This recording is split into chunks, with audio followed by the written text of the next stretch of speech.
Hey guys, welcome back to the GearsNTool channel. My name is Adam, your friendly Sasquatch, and today we are going to be reviewing the Nitecore MH11, their ultra compact EDC light. It has 1000 lumens as max brightness, rechargeable by USB-C, and really just an ideal EDC light. So let's go ahead and take a closer look. Alright, so we have a lot to cover. This review is going to be a little bit structured just to make sure I hit all the points. So what we're going to review today is the size and weight of this light, the accessories this light comes with, the USB charging and what the indicating lights mean, the 4 brightness modes and how you activate them, the thermal controls on this flashlight, and finally we'll do some outdoor testing so you can see the beam throw and the LED color, which is important to a lot of people. Okay, so let's kick things off with the size and weight.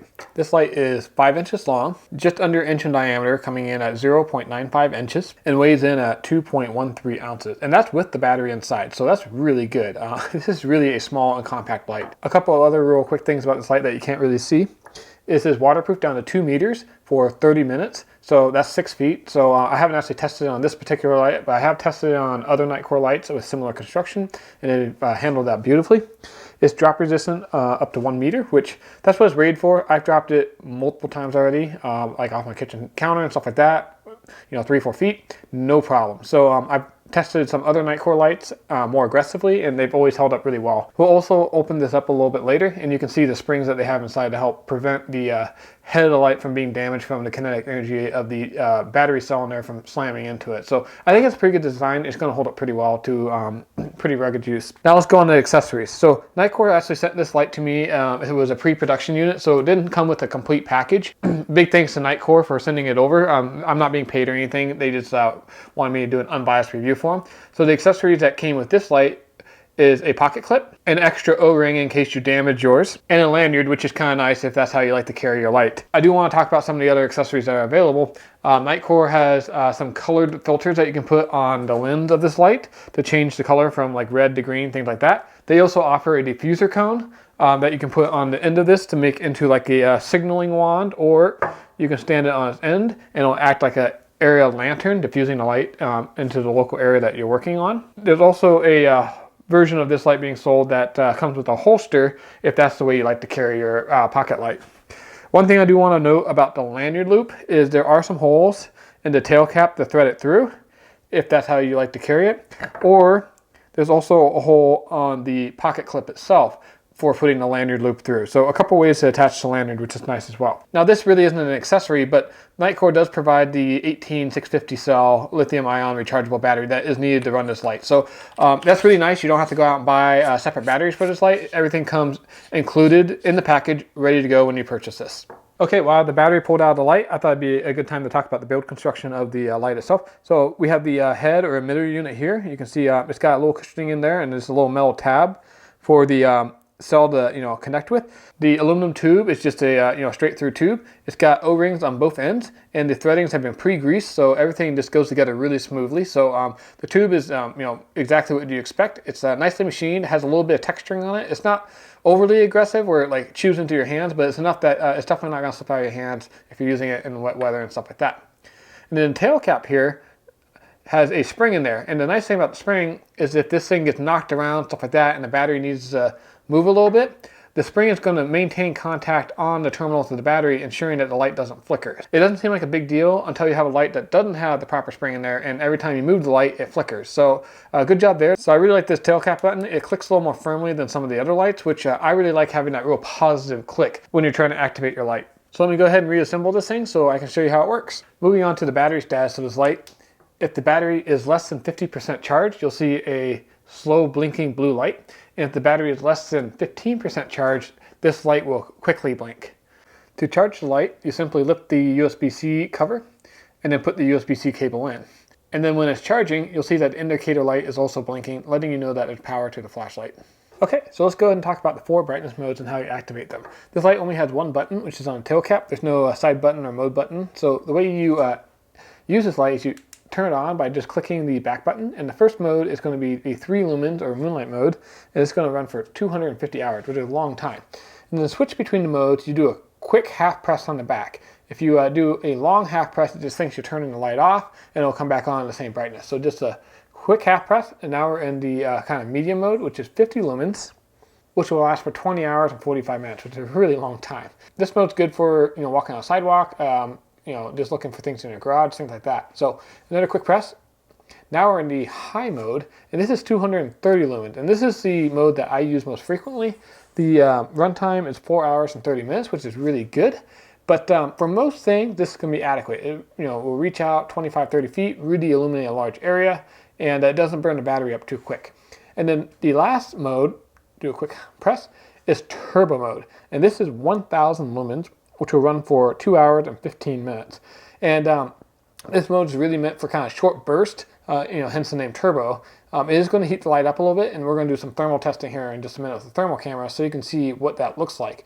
But man, and 1000 lumens, that will really reach out there to really whatever you need within a couple hundred yards. Again, to turn it on, you just one press, and then quick presses to activate through the 4 different modes.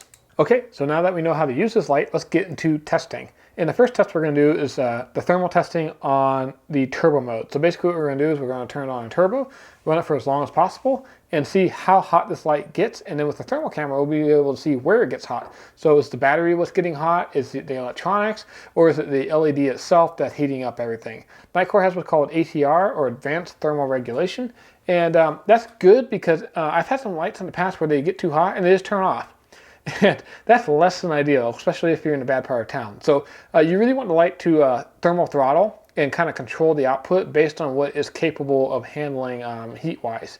So that's what Nitecore does, and we're going to see just how hot it gets, how quickly it gets that hot, and then what that means as far as the total light output. Once we're done with that, we'll take this outside, after recharging of course, and we'll go ahead and do some testing out in the field so you can see the differences between the 4 different modes and what you would probably most likely use them for.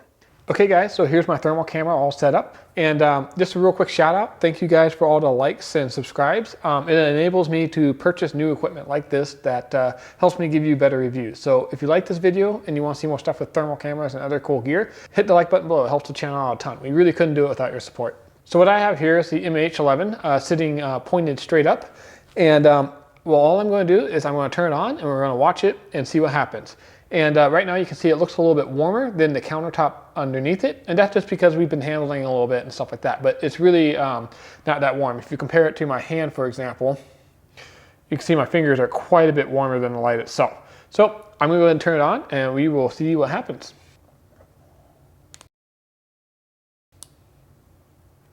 Oops, I'll put it in turbo mode here. Okay, we got it in turbo mode here. Try and get the heat up as quick as possible.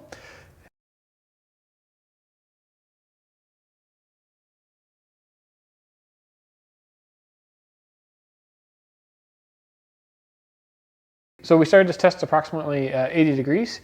I'm going to adjust the camera just a little bit to get that spot sensor on there. So we're at 90 degrees already. And you can see the area where the LED is definitely the area that's heating up the most, which is a good thing. We don't want to see the batteries heating up or the electronics around the battery heating up. That means we're overstressing the system and we're going to burn up the batteries quickly. But yeah, you can see that the area around the LED is heating up much quicker than the rest of the light, which is good because the lower section here where you're holding onto the light isn't going to be burning your hand. So that's good. And just so you know, the temperature range is about 73 degrees inside right now. And the light just hit 100 degrees Fahrenheit. So let it run for a little bit longer here and we'll see what happens.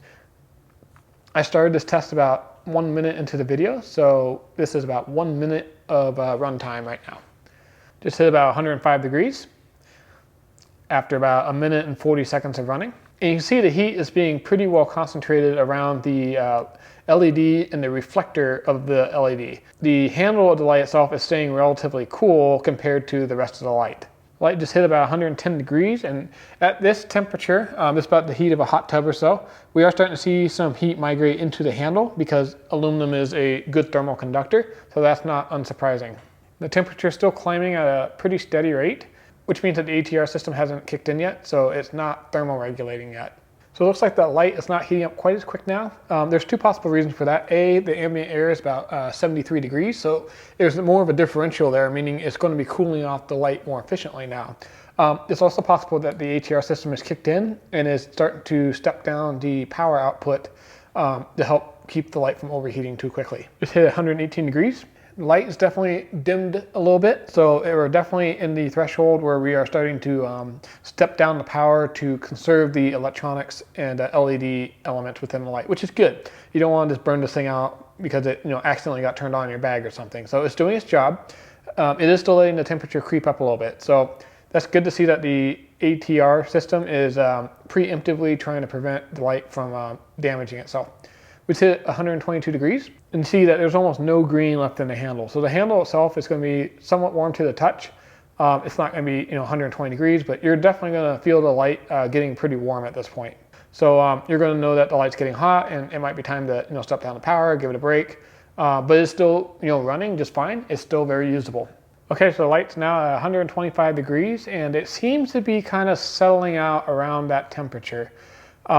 It's fluctuating up and down a degree or two, but seems about 125 degrees Fahrenheit at that LED element is kind of the threshold that the temperature regulation system is trying to hold this light at. I'm going to let it run for a little bit longer. We'll see how well the light body dissipates some of that heat and kind of go from there. Okay, so this test has been running for about 7 minutes now.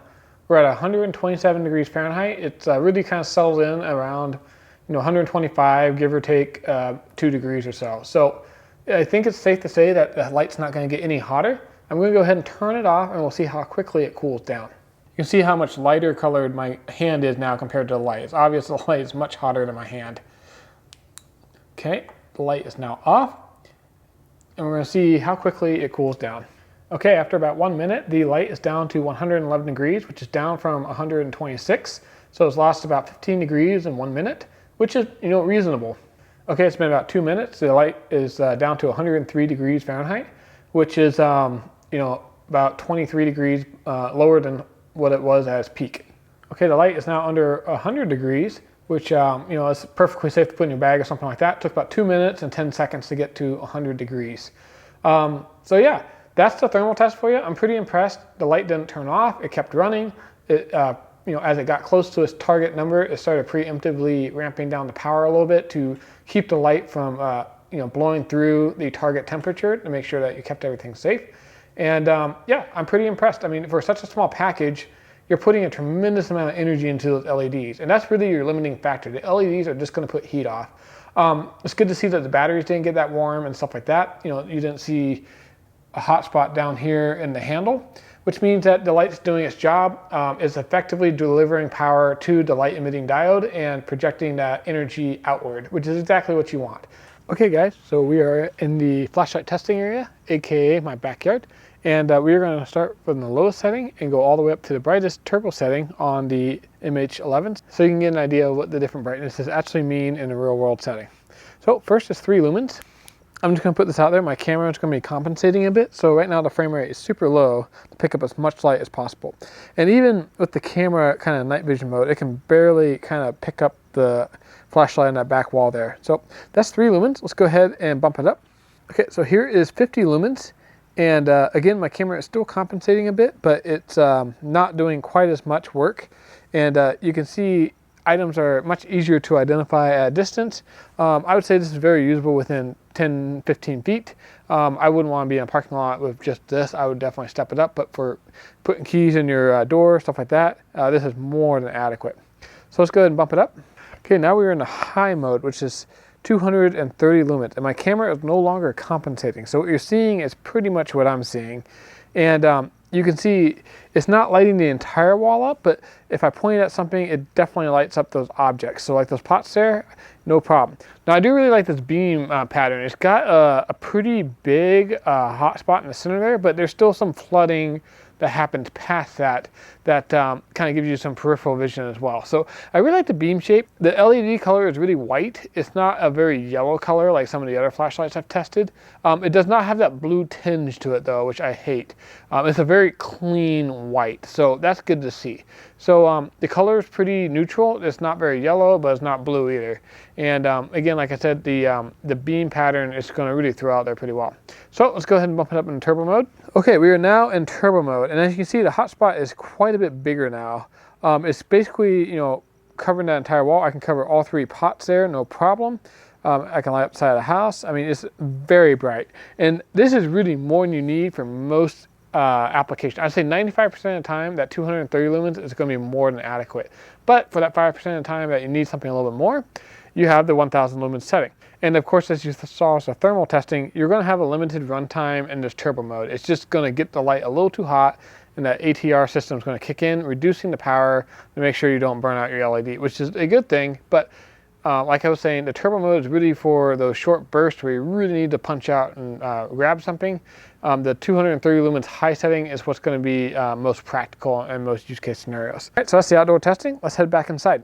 All right, guys, so that's my review of the MH11 from Nitecore. And overall, I have to say this is a great EDC option. It's got 4 great brightness modes. It's USB-C rechargeable, so you'll never be left in the dark, because who doesn't have USB-C, right?